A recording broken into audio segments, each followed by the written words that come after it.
जब पराग अनुपमा को बाहर छोड़ने जाता है तब मोटेबा और ख्याति उन्हें हैरान होकर देखती है। प्रेम बोलता है, जीत आखिरकार सच्चाई की होती है। अनुपमा ने आज वो कर दिखाया जो आज तक इस घर में किसी ने नहीं किया। ख्याति और मोटेबा के अलावा सभी लोग अनुपमा के इस फैसले से बेहद खुश होते हैं।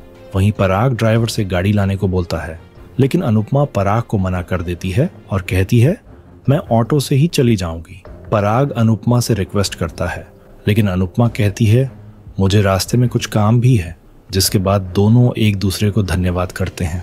पराग कहता है, आज मेरे पास कई सारी बातें हैं। काश मैं अपनी बेटी का दर्द समझ पाता, काश मैं आपकी बात सुन लेता, काश मैं अपनी बेटी की बात पर भरोसा करता। तभी अनुपमा भी कहती है, ऐसी बातें बहुत सारी मेरे पास भी हैं, अगर बताने बैठूं तो शाम हो जाएगी। पराग बोलता है, इन बातों का बोझ बहुत ज्यादा भारी होता है। साथ ही पराग अपनी बेटी के लिए चिंता जताता है और उसका ख्याल रखने को बोलता है।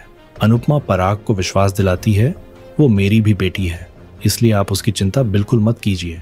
पराग अपने किए पर शर्मिंदा होता है और ये उम्मीद करता है कि उसकी बेटी उसे माफ कर पाएगी। अनुपमा इस उम्मीद को असल में बदल के बताती है, पापा और बेटी का जो रिश्ता होता है वो एकदम खासम खास होता है और बेटियां पापा से बहुत दिन तक नाराज नहीं रह पाती। अनुपमा पराग को बताती है, आप जब उसकी शादी में आए थे तब उसकी खुशी 100 गुना बढ़ गई थी, और जब आज प्रार्थना को पता चलेगा कि आपने गौतम को घर से धक्के मार के बाहर निकाल दिया है तो वो खुशी में झूमने लगेगी। घर के अंदर ख्याति अनुपमा की बातों से परेशान होती है। मोटेबा गुस्से में कहती है कि सब पागल हो गए हैं। अब पराग भी अनुपमा की बातों में आने लग गया है। मोटेबा फैसला करती है कि चाहे पराग कुछ कर ले, लेकिन हम गौतम को इस घर में वापस लेकर आएंगे। तभी राही कहती है कि आप ऐसा करने की सोचना भी मत। मैं मम्मी से नाराज हूँ, लेकिन आज उन्होंने एकदम सही किया है। आप गौतम को वापस लाने का मत सोचना। राही मोटेबा को वार्निंग देती है कि अगर गौतम वापस आ गया तो आप अपने बेटे को हमेशा के लिए खो देंगी। राही साफ कहती है कि अगर मम्मी सही हैं तो मैं उनका साथ जरूर दूंगी।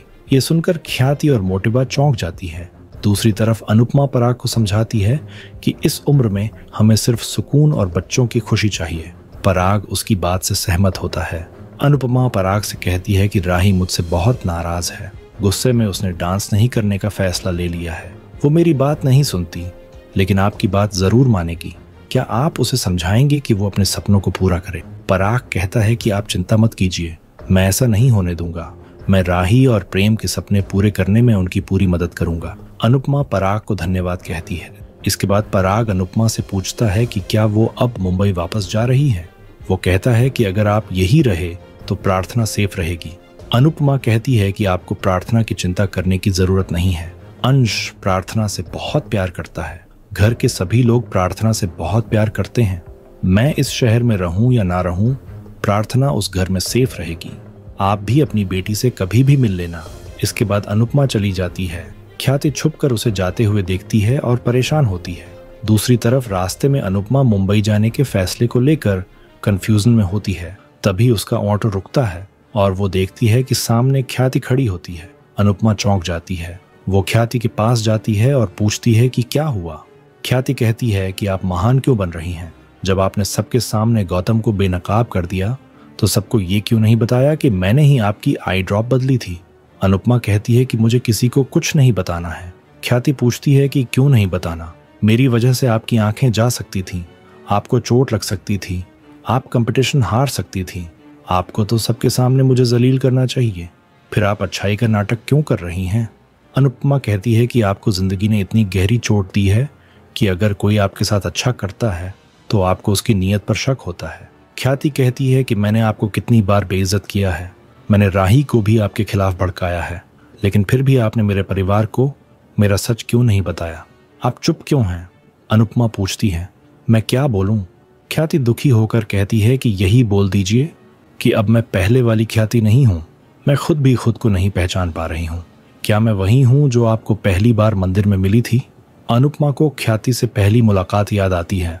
ख्याति परेशान होकर कहती है कि मैं आपसे आज भी नाराज और गुस्सा हूं, लेकिन मैंने इस गुस्से में पता नहीं कैसी हरकत कर दी है।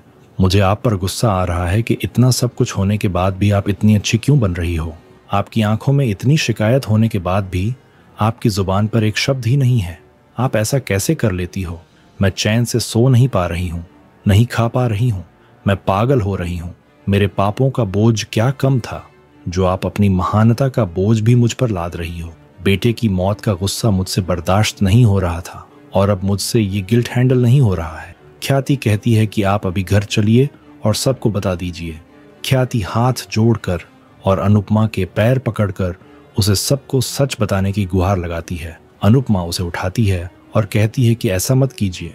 ख्याति रोने लग जाती है और कहती है कि आप मुझे इस बोझ से मुक्त कीजिए, वरना मैं मर जाऊंगी। अनुपमा चौंक जाती है। अनुपमा दुखी होकर कहती है कि मैं भी एक माँ हूँ, आपकी तरह जवान बेटा मैंने भी खोया है। एक माँ दूसरी माँ का दर्द नहीं समझेगी तो कौन समझेगा। मैं आपको समझती हूँ और आपके दर्द को भी समझती हूँ, इसीलिए अब तक चुप थी। मेरा समर एक हादसे में चला गया। गलती किसी और की थी, लेकिन सजा मेरे बच्चे को मिली। अनुपमा को समर की मौत याद आती है। वो कहती है कि अगर मैं भी अपने मन में नफरत और जलन लेकर बैठी रहती कि मेरा बेटा किसी और की वजह से गया है, तो क्या मेरा बेटा वापस आ जाता? अगर मैं उस दर्द को कम करने की कोशिश करने के बजाय उस नफरत को बढ़ाती रहती, तो क्या मेरा बेटा वापस आ जाता? जो चला गया है उसे वापस लाना हमारे हाथ में नहीं है। ख्याति पूछती है, हमारे हाथ में क्या है? अनुपमा कहती है कि हमारे हाथ में ये है कि हम उन्हें याद कैसे करें। या तो हम उन्हें ऐसे याद करें कि हमारे मन में नफरत भर जाए, हमें गुस्सा आ जाए और हमें तकलीफ हो, या फिर उन्हें ऐसे याद करें कि हमारे चेहरे पर मुस्कान आ जाए, मन में खुशी और प्रेम भर जाए। अनुपमा कहती है कि आर्यन के जाने का दुख मुझे भी है, लेकिन मैंने उसे नहीं मारा। मैं आर्यन की कातिल नहीं हूँ। अनुपमा ख्याति को आर्यन की ड्रग्स की लत और शादी में हुई पूरी घटना बताती है। ख्याति रोने लग जाती है।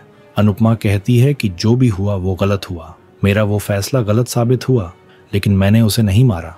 ख्याति फूट फूट कर रोने लग जाती है और उसे आर्यन के साथ बिताए लम्हे याद आते हैं। अनुपमा को भी समर की याद आती है और उसे समर दिखाई देता है। दोनों अपने बेटों को याद करके रोने लग जाती हैं। अनुपमा ख्याति को गले लगा लेती है। वो ख्याति से कहती है कि आप बहुत अच्छे इंसान हो, आप बहुत अच्छी माँ हो, इसीलिए गलत करने के बाद आपको इतनी तकलीफ हुई है, लेकिन इसमें मैं आपकी मदद नहीं कर सकती। अपने कर्मों का बोझ हमें खुद ही धोना पड़ता है। हमें लगता है कि परिवार हमारा है, घर हमारा है, पति हमारा है, संतान हमारी है, लेकिन सच ये है कि इस दुनिया में सिर्फ हमारे कर्म ही हमारे हैं। कर्म ही हमारे साथ रहते हैं और यही हमारे साथ जाते हैं। अनुपमा कहती है कि मुझे भी मेरा समर बहुत याद आता है, लेकिन मैं उसकी मौत याद नहीं करती, मैं उसकी जिंदगी याद करती हूँ। ख्याति कहती है कि मैं अपने दिल का बोझ कम कैसे करूं। अनुपमा कहती है कि दिल पर यह पत्थर आपने ही रखा है, तो इसे आपको ही हटाना पड़ेगा, मुझे उसमें बीच में मत लाइए। अगर आपको ये बात छुपानी है तो छुपा लीजिए, और अगर आपको बताना है तो बता दीजिए। आपको जैसा ठीक लगे वैसा कीजिए, लेकिन मुझे बीच में मत लाइए। ख्याति हैरान होती है। अनुपमा वहां से चली जाती है। ख्याति परेशान हो जाती है। आने वाले एपिसोड में देखने को मिलेगा कि किंजल को ऐसा महसूस होता है कि उसकी गैर मौजूदगी में कोई कमरे में आया था। अनुपमा को भी गौतम की धमकी याद आती है और वो सोचती है कि कहीं गौतम तो उसके घर में नहीं आया है। अनुपमा घर में ढूंढती है, तभी उसे किसी की परछाई दिखाई देती है। आपको क्या लगता है, क्या गौतम अब अनुपमा के साथ साथ शाह परिवार को भी नुकसान पहुंचा सकता है? कमेंट करके जरूर बताएं।